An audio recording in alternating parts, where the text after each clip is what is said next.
हम नेक्स्ट पढ़ते हैं। सही है, गाइडलाइन फॉर असेसमेंट। ये आपके पास रिस्पायरेटरी हेल्थ असेसमेंट का पार्ट 2 है। तो इसमें बहुत ज़्यादा एमसीक्यूज़ आप लोगों को आ सकते हैं, तो इसमें आप लोगों ने गौर से इसको सुनना है, क्योंकि ये आप लोगों की आसपी के लिए ये स्लाइड बहुत ज़्यादा इंपॉर्टेंट है। आसपी में जब भी आप लोग जाते हैं तो आप लोग इन चीज़ों को भूल जाते हो, तो इसलिए इस स्लाइड को आप लोगों ने आसपी के लिए या फिजिकल एग्जामिनेशन के लिए मोस्ट इंपॉर्टेंट है। Wash your hands properly. आपने wash your hand properly means आपने हैंड वॉशिंग करना है। हैंड वॉशिंग के आपके पास 7 स्टेप है, 7 स्टेप आप लोगों को याद है। Maintain proper lights for assessment room. जहाँ पे अभी आप असेसमेंट करते हो, चाहे एडल्ट में हो चाहे पीड्स में हो, तो वहाँ पर आपके पास प्रॉपर लाइटिंग होनी चाहिए। Maintain the temperature of assessment room. अब बच्चा है, हमें पता है कि इंट्रा यूट्रीन से एक्स्ट्रा यूट्रीन इन्वायरमेंट में आता है। इंट्रा यूट्रीन मीन्स यूट्रस के अंदर था, अब एक्स्ट्रा यूट्रीन मीन्स बाहर दुनिया में आया है, न्यू इन्वायरमेंट है। तो वहाँ पे आप लोगों के पास प्रॉपर इन्वायरमेंट होना चाहिए, हीटर होनी चाहिए, रूम भी गर्म होनी चाहिए, ताकि बच्चे बीमार ना हो जाए और उसका बॉडी का टेम्परेचर ज़्यादा लूज़ ना हो जाए। Keep the required articles near working place. जितनी भी आपके पास चीज़ें होती है, आपके पास रिक्वायर्ड चीज़ होती है, आपके पास होती है। ये नहीं कि एक चीज़ इधर है एक उधर पड़ा है। पूरा ट्रे अपने साथ आप उठाओगे, ट्रे में कौन कौन सी चीज़ें होगी वो नेक्स्ट स्लाइड में है, वो आपके साथ होनी चाहिए। Warm your hands by gently rubbings before touching the baby. ये आप लोगों से आसपास में पूछ सकते हैं कि अगर आप एक बच्चे को टच करते हो तो आपको क्या करना चाहिए। तो इट्स मीन्स आपने ये बताना है लाजमी कि आप वार्म हाथ को अपने को रब करना है, दोनों हाथों को, उसके बाद अपने बच्चे को टच करना चाहिए। जस्ट ये नहीं है कि जस्ट आपने हाथों को रब करना है, आपके पास जो इंस्ट्रूमेंट के साथ आप बच्चे की अगर आप साउंड सुनते हो तो स्टेथोस्कोप का जो आपके पास डायफ्राम है उसको भी आप रब करोगे। जब वो गर्म होते हैं तो उसके बाद आप बच्चे के ऊपर रखोगे। Place the baby in warmers and assess general condition. बच्चे को आप इंक्यूबेटर्स में या वार्मर में रखोगे ताकि वो गर्म रहे। वार्मर हमारे पास जो हीटर वगैरह होता है, एक ट्राली होती है, उसको हम वार्मर उसके ऊपर हम लगाते हैं, उससे वो गर्म हवा आ जाती है। एक मशीन होता है वार्मर, तो उसके थ्रू आपने उधर बच्चे को रखना है। Recognise parents to participate cooperate in examinations. आपने क्या करना है, उसके बच्चे को आपने समझाना है कि वो आपके साथ कोऑपरेट करें, बच्चे की अगर पोजीशन चेंज करना है ये सब चीज़ें वो कर लें। अच्छा, parents prepare child and parents for any new और पेनफुल प्रोसीजर। आपने पहले से उसके माँ बाप को बताना है कि अब मैं उसके लिए आईवी क्यूनोला पास करता हूँ या एनजी पास करता हूँ, ताकि वो पहले से रेडी हो कि अब ये प्रोसीजर होगा तो बच्चा रोएगा और बच्चे को ये चीज़ें होंगी। ऐसा ना हो कि आप इस तरह कोई प्रोसीजर करते हो और वो आपके साथ कोऑपरेट ना करें, तो फिर वो प्रोसीजर भी ख़राब होगा। तो इस वजह से आपने क्या करना है, स्टार्ट में उनको बताना है कि हम एक प्रोसीजर करते हैं। अच्छा, नेक्स्ट मैंने जिस तरह आप लोगों को कहा कि हमारे पास रिक्वायर्ड होंगे, कौन कौन सी चीज़ें आपके पास होगी। मजरिंग टेप आपके पास होनी चाहिए, वेट मशीन आपके पास होनी चाहिए, light, stethoscope, thermometers, carton and गाज। ये जितनी भी चीज़ें ये आप लोगों के पास होनी चाहिए। तो इसमें आपके पास पहचानते आप किस तरह हो कि ये जब भी आप लोग एग्जामिनेशन के लिए, ये आपके पास क्या है, टेप है। सही है, हमारे पास कॉमनली मिलता है, तो ये आपके पास होनी चाहिए आपके पॉकेट में, क्योंकि आप मरीज़ की इसमें क्या करते हैं, हम चेस्ट उसकी सरकमफेरेंस देखते हैं, हेड की हम देखते हैं, मरीज़ की कंप्लीटली हाइट हम देखते हैं बच्चे की। नेक्स्ट आपके पास वेट मशीन होता है, क्योंकि जैसे बच्चे पैदा होता है तो वेट लॉस भी करता है, तो इसलिए आपने जिस टाइम पैदा होता है उस टाइम अपने वेट लिखना है, फिर कितना लॉस होता है, फिर कितना वापस रिटेन होता है, तो सब चीज़ें आपने नोट करनी है। उसके बाद आपके पास लाइट, जिस तरह हमने प्रीवियस स्लाइड में कहा कि लाइट होनी चाहिए, प्रॉपर लाइट रूम में होनी चाहिए। उसके बाद आपके पास थर्मामीटर, सही है, स्टेथोस्कोप होनी चाहिए, स्टेथोस्कोप के साथ साथ आपके पास थर्मामीटर होनी चाहिए, और थर्मामीटर के साथ आपके पास कार्टन वगैरह होने चाहिए। कार्टन वगैरह इसलिए होनी चाहिए कि जब बच्चे को हम टच करते हैं, सही, तो उसको हम स्टेरलाइज टेक्निक से हम टच करते हैं। हम ग्लव्स पहनेंगे, ग्लव्स के बगैर हम बच्चे को टच नहीं कर सकते, ये बात याद रखना। न्यूनेट को, न्यूबॉर्न को कभी भी आप लोग अपने हाथों से टच नहीं करते हो, हम डिस्पोजेबल ग्लव्स पहनते हैं। डिस्पोजेबल ग्लव्स पहन के हमारे बच्चे को टच कर सकते हैं। तो ये इंस्ट्रूमेंट आप लोगों के पास होनी चाहिए। गैस पीस इसलिए होना चाहिए कि कोई जगह गंदा हो या किसी जगह को आपने साफ़ करना है या उसको टच करना है, लाइट टच, उसके लिए कार्टन या गैस पीस आपके पास होनी चाहिए। नेक्स्ट आपके पास क्या है, नर्सिंग प्रैक्टिस क्या है। Following are the specific examination techniques. ये आपके पास स्पेसिफिक एग्जामिनेशन टेक्निक्स है, आप लोगों ने एडल्ट में भी पढ़ा है। इंस्पेक्शन है, पल्पेशन है, परकशन है, इन अस्कल्टेशन। ये आपके पास 4 टेक्निक्स है, ये बच्चों में भी हम करते हैं, बड़ों में भी हमारे पास ये होता है। अब इंस्पेक्शन में आपके पास क्या होता है, purposeful observation of the child, physical features and behaviours. Physical feature characteristics include size, shapes, colours, moment, position and location. Detection of odor is also a part of inspection. अब अगर आपको एमसीक्यूज में आया कि जो स्मेल है वो किस चीज़ में आपके पास आता है, तो आपके पास वो भी इन्फेक्शन में आता है। ऑर्डर किस चीज़ को कहते हैं, स्मेल को कहते हैं। तो इसलिए आप लोगों ने क्या करना है, क्रिटिकल थिंकिंग हमेशा आप लोगों ने करना है, हमेशा आप लोगों ने एक्टिव रहना है कि स्मेल आपके पास कोई ऐसा स्मेल लगे जो आपने पहले नहीं स्मेल किया, या किसी मेडिसन का हो या किसी चीज़ का, तो आपको उसका पता होना चाहिए। साथ में इंस्पेक्शन में हम जनरली मरीज़ की साइज़ देखते हैं, मरीज़ की कोई एबनॉर्मलिटी हो, कंजेनिटल, वो चीज़ें हम देखते हैं। उसके बाद नेक्स्ट आपके पास पल्पेशन है। पल्पेशन आप लोगों को पता है कि दो किस्म का है, डायरेक्ट पल्पेशन है, इनडायरेक्ट पल्पेशन है, या लाइट पल्पेशन, डीप पल्पेशन। दो किस्म के light palpation and deep palpation आपके पास है। Use the touch to identify characteristics of skin, internal organ and masses. हम क्या करते हैं, मरीज़ को हम टच करते हैं, उसके हम इंटरनल ऑर्गन या मास को हम देखते हैं। मास मीन्स ओवर ग्रोथ आपके पास कोई हो तो उसको हम मास कहते हैं, तो वो हम देखते हैं। Characteristics included texture, moisture, tenderness, temperatures, position, shape, consistency and mobilities of mass and organ. उसमें फिर हम क्या करते हैं, टेम्परेचर हम डीप टच के साथ करते हैं, लाइट टच के साथ। तो टेम्परेचर हमेशा हम लाइट टच के साथ करते हैं। अब डीप टच हमारे पास हम इंटरनल ऑर्गन जो होते हैं उसको हम टच करते हैं कि उसमें कोई पेन है या उसका इन्लार्जमेंट है या नहीं है, तो उन सब चीज़ों को देखते हैं। फिर उसमें हम साइज़ देखते हैं, लीवर हुआ या बाकी आपके पास कोई ऑर्गन है उसकी हम साइज़ देखते हैं। उसके बाद आपके पास अस्कल्टेशन है। अस्कल्टेशन का मतलब क्या है कि हम थ्रू स्टेथोस्कोप हम चीज़ों को, आवाज़ को हम सुन सकते हैं, साउंड को हम सुन सकते हैं। Produce by airway, lungs, stomachs, hearts and blood vessel to identify their characteristics. Auscultation is usually performed with a stethoscope to enhance the sound here. अब आपके पास auscultation क्या है, साउंड प्रोड्यूस होता है ईयरवे में, आपके पास लंग्स में, या आपके पास स्टमक साउंड का मतलब यही है कि आपके पास जो बाउल साउंड है उसको हम स्टमक साउंड कहते हैं। पेरिस्टाल्टिक मूवमेंट से जो आपके पास साउंड प्रोड्यूस होता है उसको हम कहते हैं। जो आपके पास विसल है, ब्रूजी वगैरह जो साउंड आपके पास होते हैं वो आपके पास विसल से होते हैं, तो उसको हम स्टेथोस्कोप के थ्रू हम सुन सकते हैं। उसके बाद आपके पास परकशन है। परकशन का मतलब क्या है कि stroking the surface of the body either directly और indirectly to set up the vibrations to reveal the density of underlying borders of internal organ। जो आपके पास इंटरनल ऑर्गन है उसको हम स्ट्रेक करते हैं, एक हाथ को हम रखते हैं, दूसरी फिंगर के साथ हम उसके ऊपर स्ट्रेक करते हैं। उससे आपके पास पता चलता है कि वहाँ पे कौन सा साउंड नीचे प्रोड्यूस होता है, तो उससे आपको अंदाज़ा हो जाता है कि ये आपके पास क्या है। नेक्स्ट ये आपके पास जनरल फिजिकल एग्जामिनेशन है बच्चों में। ये दो स्लाइड आप लोगों के लिए मोस्ट इंपॉर्टेंट है, इसमें आपके पास सब चीज़ें हैं, तो इसलिए इन दोनों को आप लोग सही तरीके से पहचान लो। फर्स्ट आपके पास जनरल हम क्या कहते हैं, जनरल ग्रोथ देखते हैं, पैटर्न देखते हैं, overall health status, ability to keep up with other children's or tries easily with feedings or activities, fever, sleeping pattern, allergies, types of reactions, heavies, rashes, respiratory difficulties, swelling, nausea, seasonal with each exposed। अच्छा, generally हम मरीज़ को देखते हैं। अब आपके गांव में या घर में दो बच्चे पैदा हुए, उस दोनों को हम ऑब्जर्व करते हैं, या उसको हम प्रीवियस बच्चे के साथ हम क्या करते हैं, हम उसको कंपेयर करते हैं कि मीन्स प्रीवियस बच्चे ने इतने दिन में उसने बोलना स्टार्ट किया, इतने दिन में उसने खाना स्टार्ट किया, इतने दिन में वो बैठ गया था। तो इस तरह से दोनों को जब हम कंपेयर करते हैं तो हमें उसके नॉर्मल का पता चल जाता है। दूसरा, बच्चे को आपने देखना है, उसका स्किन देखना है, स्किन के ऊपर कोई रेशेस वगैरह तो नहीं है, हेवीज एंड रेशेस आपके पास दोनों सेम है, स्किन डिजीज़ है वो आप देखते हो, सही है। उसमें साथ में आपके पास रिस्पायरेटरी कोई डिफिकल्टीज हो, जितनी भी जनरल चीज़ें वो हम देखते हैं, उसके हेयर हम देखते हैं, उसके बोन्स हम देखते हैं, बाकी जितनी भी पार्ट्स है उसको हम देखते हैं उसमें। नेक्स्ट आपके पास स्किन एंड लिम्फ नोड। फिर स्पेसिफिक अगर स्किन हम देखते हैं, एक जनरल है, एक सिस्टमेटिक आपके पास ऑब्जर्वेशन है।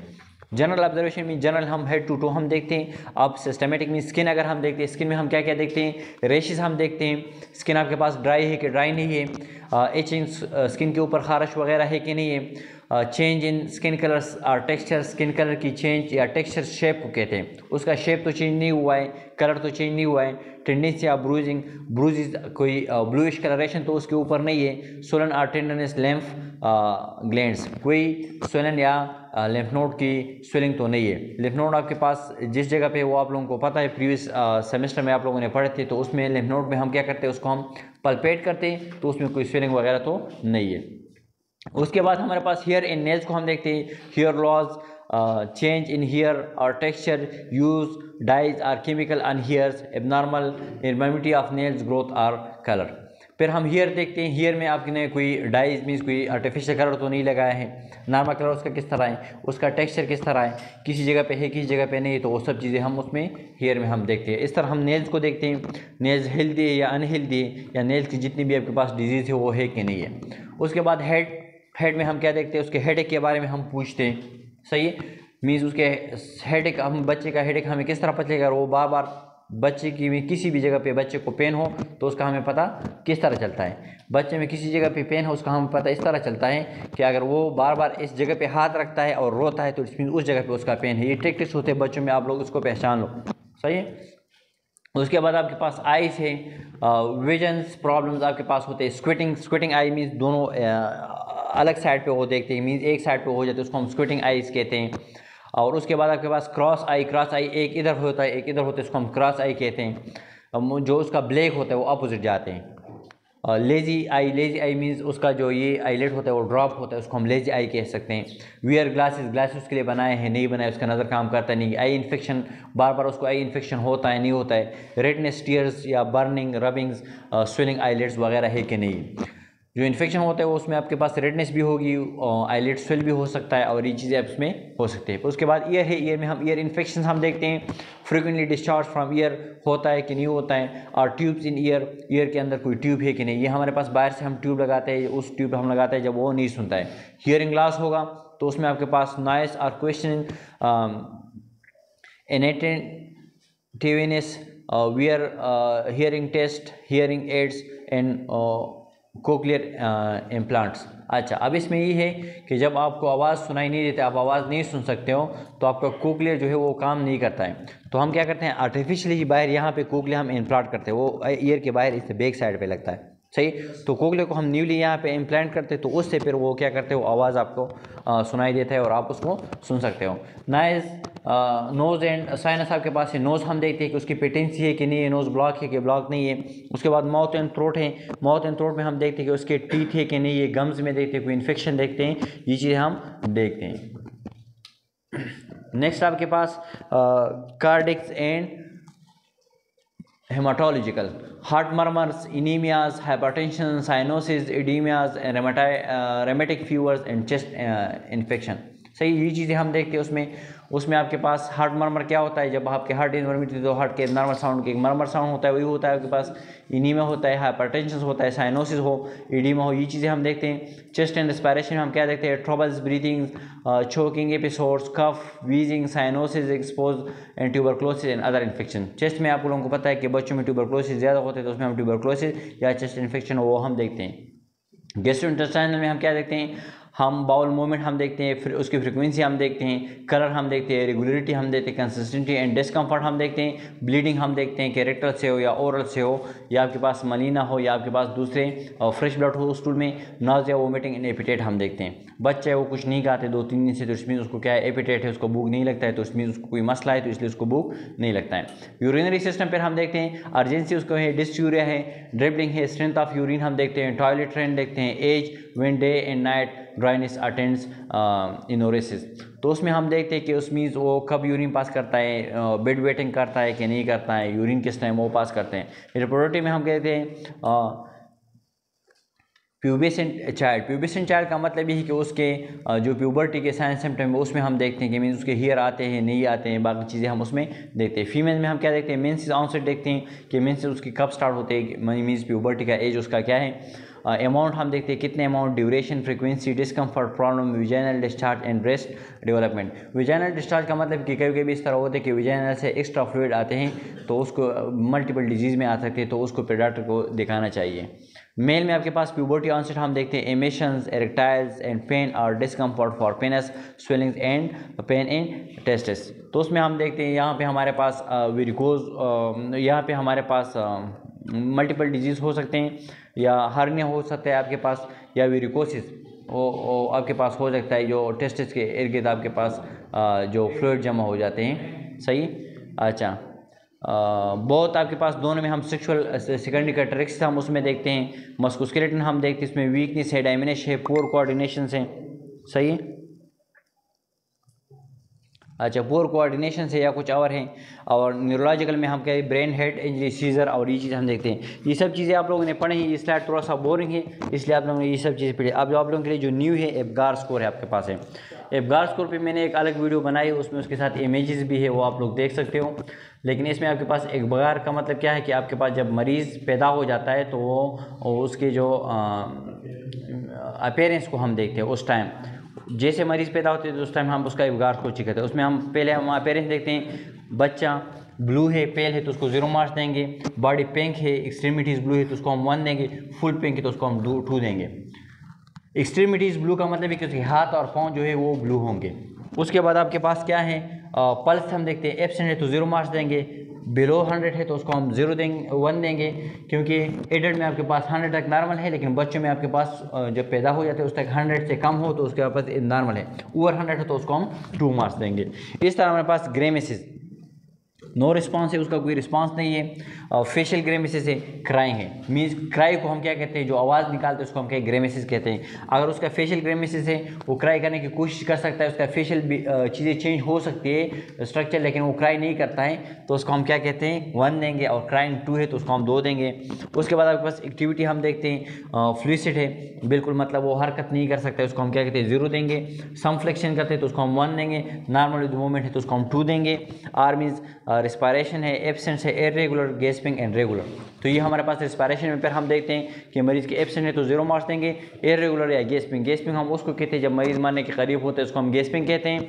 और रेगुलर आपके पास वही होती है जो हमारे पास कॉमनली हमारे पास 30+ सांस लेते हैं तो उसको हम रेगुलर सांस ले कहते हैं। अच्छा, उसके बाद हमारे पास टोटल एप्गार स्कोर आपके पास 10 है।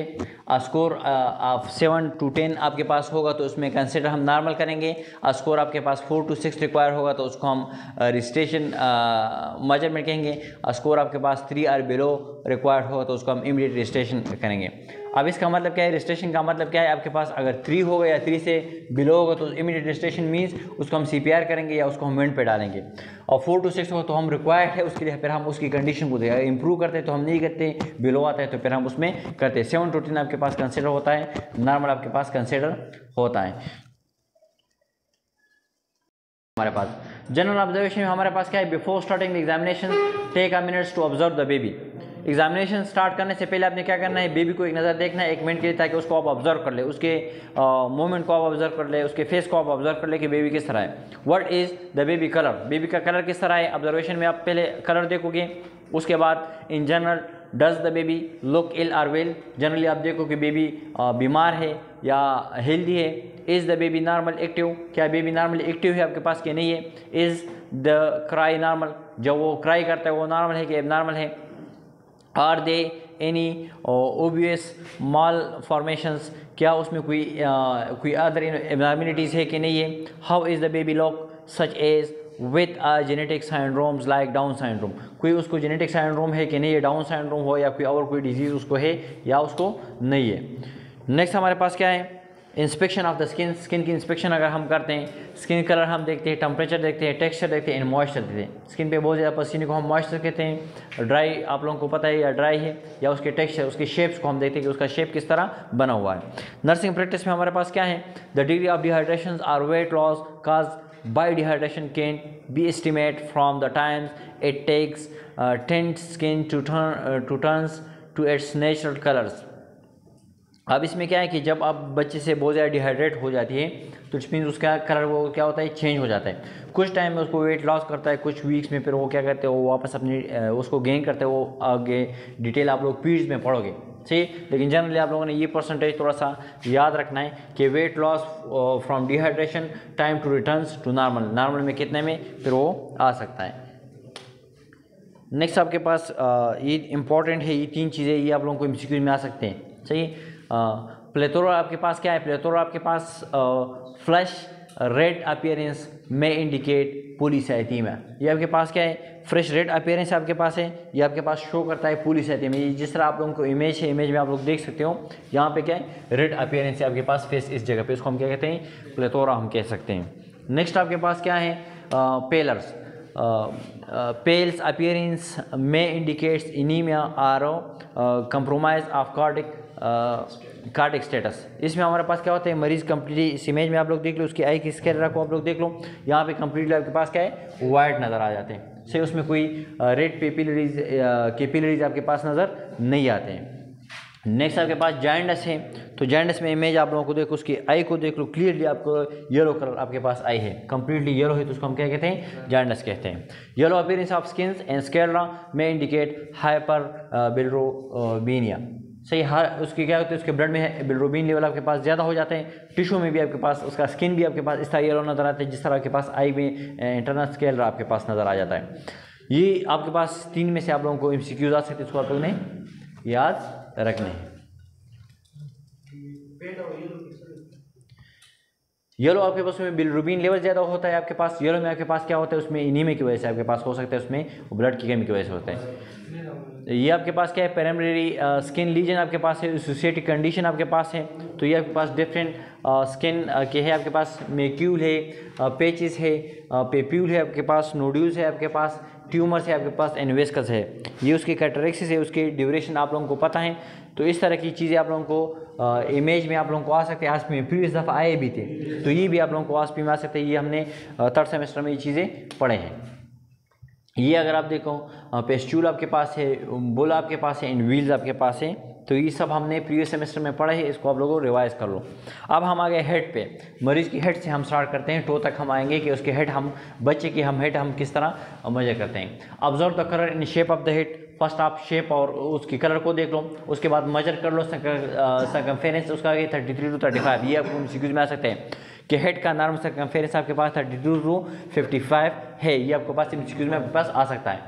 हाँ, check head for any lesion, cephalohaematoma, वो तो कोई लीजन तो नहीं है, सेफेलोहेमाटोमा आपके पास है, मोल्डिंग आपके पास है, केप्टस आपके पास है, हाइड्रोसेफेलस है, या बर्थ मार्क या डिसलोकेशन आपके पास है, राइज स्किन आपके पास है, या एनी आउट ग्रोथ आपके पास है। चेक हेयर डिस्ट्रीब्यूशन, उसके सर पे हम देखते हैं हेयर डिस्ट्रीब्यूशन के पूरे सर पे उसके हेयर है, या एक जगह पे हेयर है, या एक जगह पे हेयर नहीं है। चेक साइमेट्री, बोथ साइड हम देखते हैं, right side and left side, दोनों साइड को हम देखेंगे।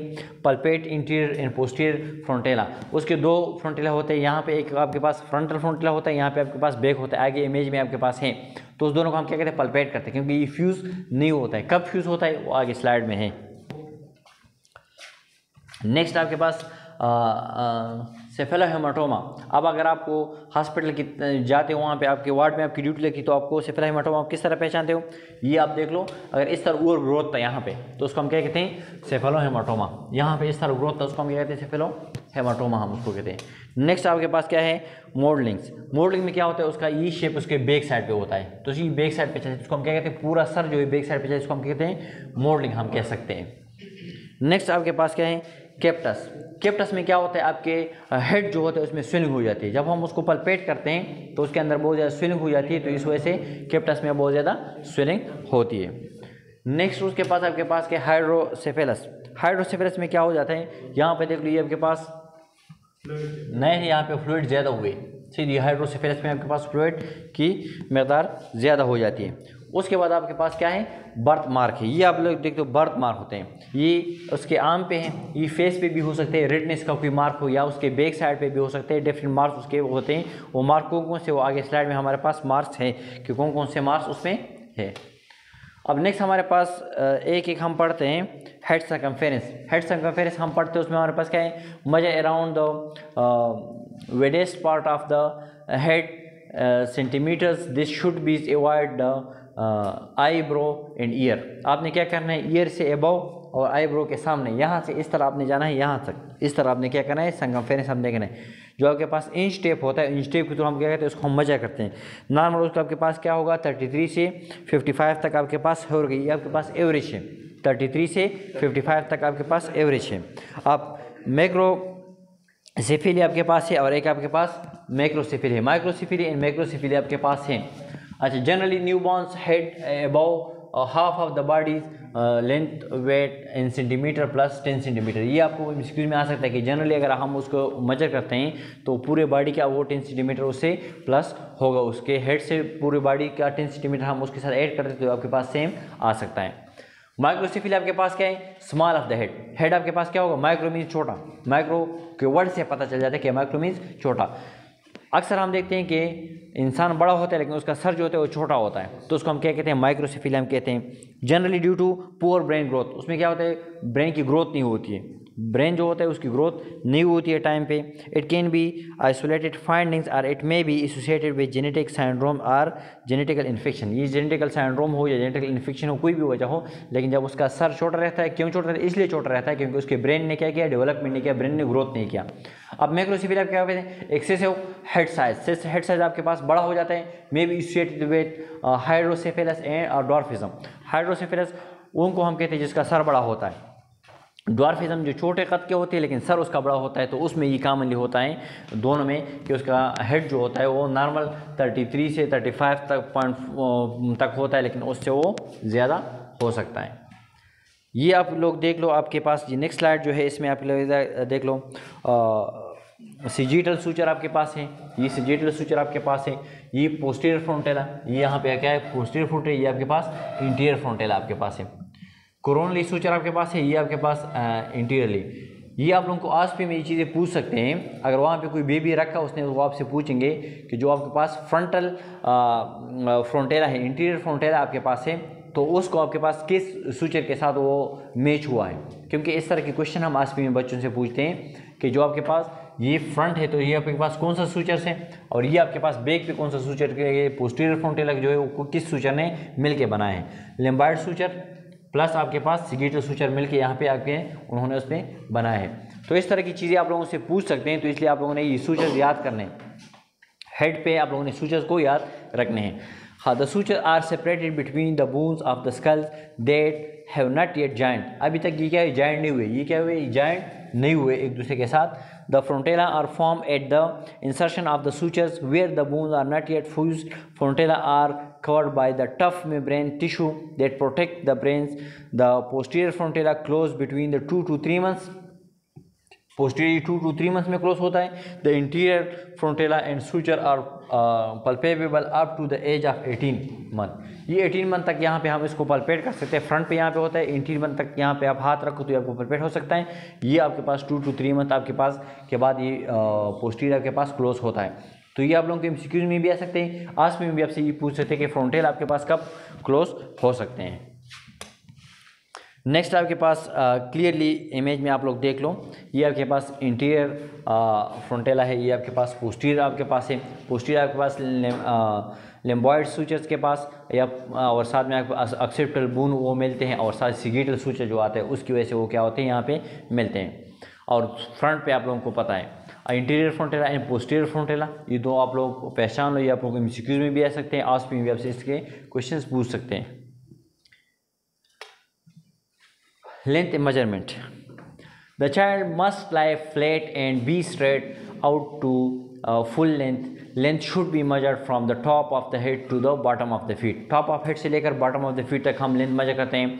The length of the new born is 45 to 55 centimetre. ये आपके पास 45 to 55 सेंटीमीटर होता है। किस तरह मेजर करते हैं, बच्चे को आपने इस तरह रखा, उसका यहाँ पे इसके साथ हेड आप रखोगे, जो एंड आपके पास है उधर आप पकड़ोगे, फिर नीचे उसका फूट आप सीधा करोगे, जो फूट का सोल है उस सोल तक हम मेजर करेंगे, फिंगर तक नहीं, जो सोल है उस सोल तक हम मेजर करेंगे। फिंगर तक अगर मेजर करते तो आपके पास गलत होगा। तो ये आपके पास 44 to 55 सेंटीमीटर होगा। नेक्स्ट अब हम आई पे आते हैं। आई में अगर हम देखें, observe the size in symmetry of the eye. Eye को साइज आप देख लो, दोनों सिमेट्री को बोथ साइड को check colour of the eye, eye की कलर आप देख लो। Observe eye for any discharge any abnormalities, उसकी आई को देखो, उससे कोई डिस्चार्ज आ रहा हो या कोई इबनॉर्मलिटी उसको हम देखते हैं। चेक डोल आई रिफ्लेक्स एंड ग्लेबेला रिफ्लेक्स, उसमें दो रिफ्लेक्स आपके पास है, वो दो रिफ्लेक्स आपने क्या करने हैं, चेक करने हैं। आप किस तरह ये रिफ्लेक्स आप फर्स्ट रिफ्लेक्स आप देख लो, ये आपके पास देख लो डोल आई रिफ्लेक्स आपके पास है, ये आप देख लो ग्लेबेला रिफ्लेक्स आपके पास है। लेकिन आगे आप इसकी डिटेल है दोनों रिफ्लेक्सेस का, नेक्स्ट स्लाइड में हम उसको डिटेल पढ़ते हैं।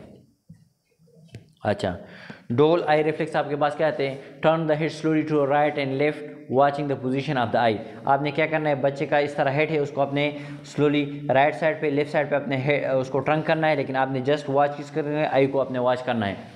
The eye will move in the direction of the movement, eye की जो ब्लैक है वो भी उसकी डायरेक्शन के साथ उधर जाएगी, आई आपकी तरफ नहीं होगी, आई भी उस डायरेक्शन के साथ उसकी तरफ जाएगी। Normally the eye do not move with the head beyond 3 months of the age. जब 3 months हो जाते हैं, 3 months तक वो उसके साथ चलते हैं, 3 months से बाद फिर वो क्या होता है, वो आपकी तरफ देखेंगे। अब ये है इसका हेड मैं उस साइड पे करता हूँ तो उसका आई का जो ब्रेक है वो भी उस साइड पे जाएगा। लेकिन जब 3 months हो जाते हैं तो फिर आप उसका हेड इस तरह करते हो, वो आपकी तरफ देखेंगे, ये मेरा हेड उस तरफ क्यों मूव कर देता है।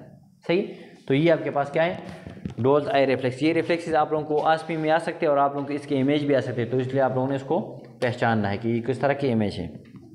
दूसरा आपके पास ग्लेबर रिफ्लेक्स आपके पास है, a sharp tips of the glabellas produce moment of tight close to the eye. आपने क्या करना है, इस तरह इधर कोई चीज़ रखना है ताकि वो फोर्सफुली इधर आप हाथ रखो तो इस तरह आपकी इस उंगली की तरफ उसके दोनों आई आएंगे, तो उसको हम क्या कहते हैं, ग्लेबर रिफ्लेक्स हम कह सकते हैं। नेक्स्ट आपके पास उसका क्या है, ईयर है। तो ईयर में हम क्या करते हैं, check ear colour of the ear हम देखते हैं, any compare with body colour. Ear की कलर आप देख लो, उसको बॉडी के कलर से आप कंपेयर करो। कभी भी इस तरह हो जाता है कि आपके पूरे बॉडी का कलर चेंज होता है लेकिन एक आर्गन का कलर पे होता है उससे डिफरेंट होता है, तो उसको आपने चेक करना है कि पूरे बॉडी का कलर सेम है कि सेम नहीं है। Check shape in symmetry of the ear, ear की साइमेट्री इन शेप आपने चेक करनी है। Macrotia and macrotia check any discharge, कोई डिस्चार्ज तो उससे नहीं हो रहा है। चेक स्टार्टल्स मोरो रिफ्लेक्स, स्टार्टर और मोरो रिफ्लेक्स आपने चेक करने हैं। इसमें क्या है, ये आप देख लो, आप लोगों के पास ये ईयर की शेप जो है वो किस तरह बना हुआ है। कभी कभी इसकी shape grade 1, grade 2, grade 2, 3 and 4, सही, ये आपके पास डिफरेंट ग्रेडेड है। उसमें ईयर को हम देखते हैं कि उसका शेप किस तरह बना होते हैं। जो आपके पास ग्रेड 4 है उसमें बिल्कुल ईयर नहीं होता है, जस्ट उसमें थोड़ा सा एक ओवर ग्रोथ हो जाता है, लेकिन बाकी उसका ईयर नहीं होता है। पेन्ना जो होता है, आउटर पेन्ना उसका वो नज़र नहीं आता है। तो ये आपके पास एक स्टेजेस है, ये आप लोगों ने याद रखने। मैं भी आप लोगों से आसपी में पूछ लिया कि कौन कौन से स्टेजेस है और किस तरह है। तो ग्रेड 1 को देखो, 2 को और 3 एंड 4 को देखो। 2 उन्होंने डबल दिए हैं कि इसलिए दिए हैं तो उसमें सेम उसमें काउंट हो सकते हैं दोनों। अब जो मोरो रिफ्लेक्स स्लाइड में आया था वो आपके पास क्या है, मोरो रिफ्लेक्स आपके पास है, the Moro reflex is an infantiles startle response आपके पास है, characterised by sudden extension and spreading of the arms and legs follow by the contraction. उसके ये होता है कि जब उसके आर्म खुल जाते हैं तो उसके पाँव फ्लेक्स होंगे, आर्म खुलेंगे तो पाँव क्या होंगे, फ्लेक्स होंगे, तो उसको हम क्या कहते हैं, मोरो रिफ्लेक्स हम देखते हैं। It's occur in response to a sudden loud noise or the a sensation of feelings and is a normal part of the early neurological developments, usually diminished by 3 months of age, elicited by raising the head of a supine infant approximately 30% from the cot and suddenly drop it the level surface supporting the examiner's hand wide impact। अच्छा, ये जब आप बच्चा आपके पास होता है तो आप उसको थोड़ा सा उठाते हो, फिर उसको आप जब छोड़ते हो उसके हाथ खुल जाते हैं और पाँव रिफ्लेक्स होते हैं, तो उसको हम क्या कहते हैं, मोर रिफ्लेक्स कहते हैं। मीन्स नीचे फोम पड़ा हुआ है, अपने बच्चे को उठाया, ऊपर से आपने फेंक दिया नीचे फोम की तरफ, तो उसके आंग जो हाथ होते हैं वो खुल जाएंगे और पाँव जो है वो रिफ्लेक्स होंगे। तो ये आपने क्या करना है, उसमें ऑब्जर्व करना है। नेक्स्ट हम नोज़ पे जाते हैं।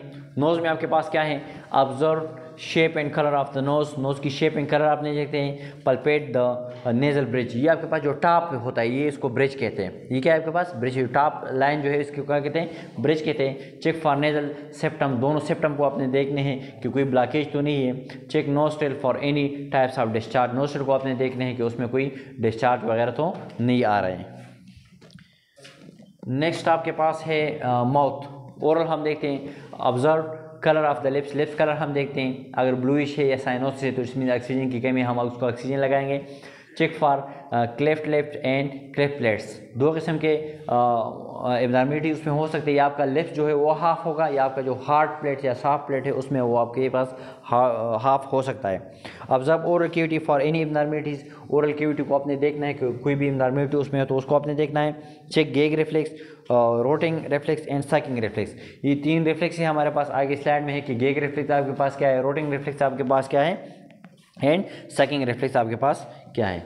लेकिन फर्स्ट ऑफ ऑल आप लोग ये प्लेट्स को देखो, इसमें आप लोग देख लो ये प्लेट्स यहाँ पे उसका है क्लेफ्ट है, हाफ है, सही, पूरा उसको क्लोज नहीं हुआ है। उसके बाद आपके पास जो नेक्स्ट आपके पास है उसमें आपके पास जो लिप्स है आपके पास है उसमें देख लो ये लिप्स उसमें क्या है, हाफ है, लेफ्ट क्लिफ्ट उसको हम कह सकते हैं, इसका लेफ्ट जो है ये हाफ है, यहाँ पे लेफ्ट उसका क्या है हाफ है। तो इस तरह बच्चों में क्या होता है कि इन्फेक्शन के ख़तरे ज़्यादा होते हैं और उसको एस्पायरेशन के ख़तरे भी ज़्यादा है। जब प्लेट उसका हाफ होता है तो उसमें एस्पायरेशन मीन्स लंग में भी चीज़ें जा सकते हैं, तो ये चीज़ें आप लोगों ने नोट करनी है। फिर रोटिंग रिफ्लेक्स आपके पास क्या है, just touch the side of the face of the baby by finger or cottons and the baby will automatically turns the head to simultaneous touch. It will help the babies from nipples when mother touch the baby face with nipples or disappear at 3 to 4 months. 3 से 4 month तक ये आपके पास होगा, उसके बाद ये ख़त्म हो जाए। अब बच्चे को आपने इधर टच किया तो इस साइड पे देखेगा, इधर टच किया तो उस साइड पे देखेगा, सही। तो इसमें जिस साइड पे आप उसको टच करते हो बच्चे को तो उस साइड पे वो क्या करते हैं, मूवमेंट करता है, उस साइड पे वो देखता है। तो ये आपके पास रोटिंग रिफ्लेक्स है। 3 to 4 मंथ ये आपके पास नॉर्मल होगा, उसके बाद ये नहीं होगा तो उसके में क्या होता है, फिर वो नॉर्मल होता है। किस तरह हम टच करते हैं ये देख लो, आप उस टच किए तो उस साइड पे वो देखेगा, सही है। ये देख लो आपके पास इस तरह की इमेजेस है। नेक्स्ट आपके पास सकिंग रिफ्लेक्स है। सकिंग रिफ्लेक्स उसके वर्ड से पता चल जाता है कि उसको सक करता है किस चीज़ को। हाँ, प्लेसिंग ऑन निपल्स, ब्रेस्ट और बॉटल्स, क्लीन फिंगर्स और pacifier inside the baby mouth. If the reflex has full developed, the baby should place their lips around the atoms and then rhythmically squeeze it between their tongue and plates. Disappear at 10 to 12 month.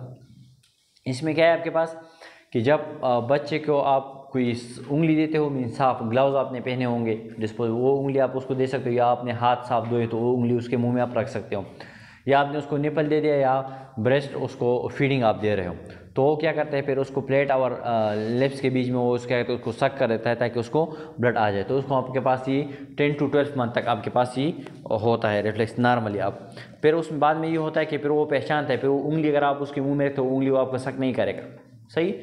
इससे पहले वो कोई भी चीज़ आप उसके मुंह में रखते हो क्या करता है, सक कर दे सकता है। ये देख लो आप इमेज में उंगली रखा है तो उंगली वो क्या करता है, सक करते कि ये कोई खाने की चीज़ है इसलिए वो क्या करता है, उसको सक करता है। दूसरी बात, कभी कभी इस तरह होता है, ये सकिंग से एक बात याद है कि हमारे पास एक पेशेंट था, वो अपनी उंगली को काट रहा था, से वो क्या कहते हैं उंगली को काट रहा था। तो ये भी आपके पास इस तरह की डिजीज़ है, वो अपनी उंगली को पेकाना स्टार्ट करते हैं, तो आपने क्या करें उसकी उंगली को अपने पट्टी से बांधना है ताकि उसको खाने का नहीं मिले। ये चीज़ें आप लोगों ने याद रखनी है। नेक आपके पास है, change the range of motion of the neck. Neck की रेंज ऑफ मोशन हम देखते हैं कि क्या है आपके पास। Check the position in symmetry of the trachea. Trachea की पोजीशन साइमेट्री आपने देखी है। अस्कल्टेट ट्रिके साउंड, ट्रिके की साउंड आपने अस्कल्टेट करना है।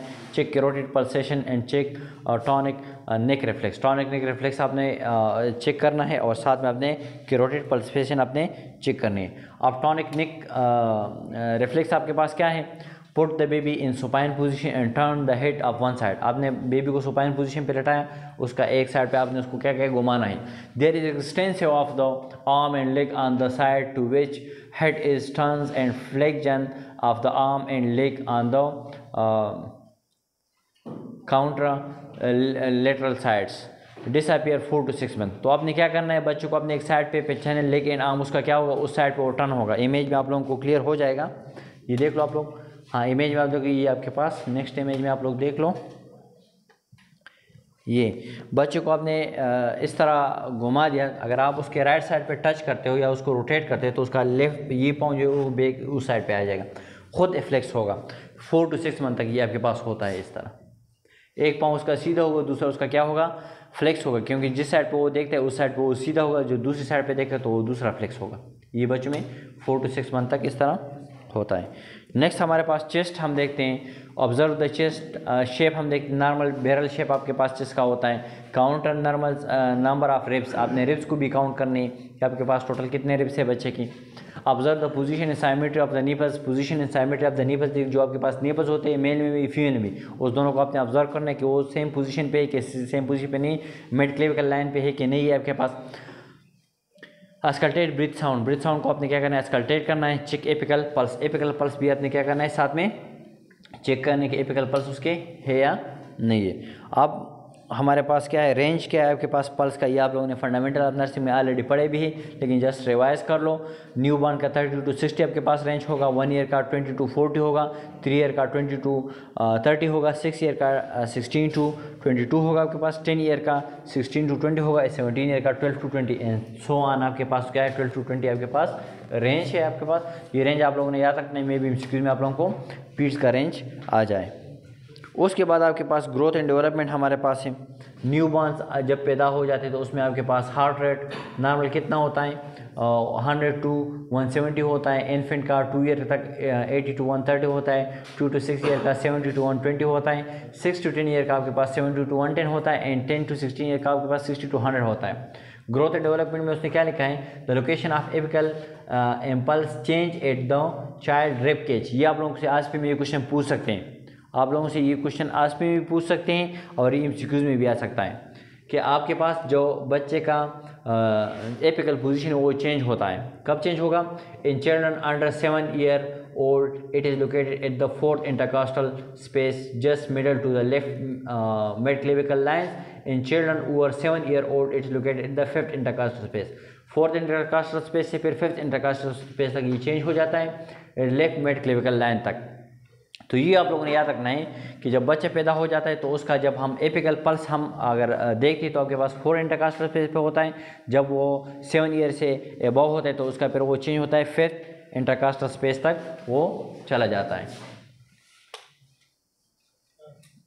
अच्छा नेक्स्ट आपके पास क्या है, ग्रोथ मोटर आपके पास है।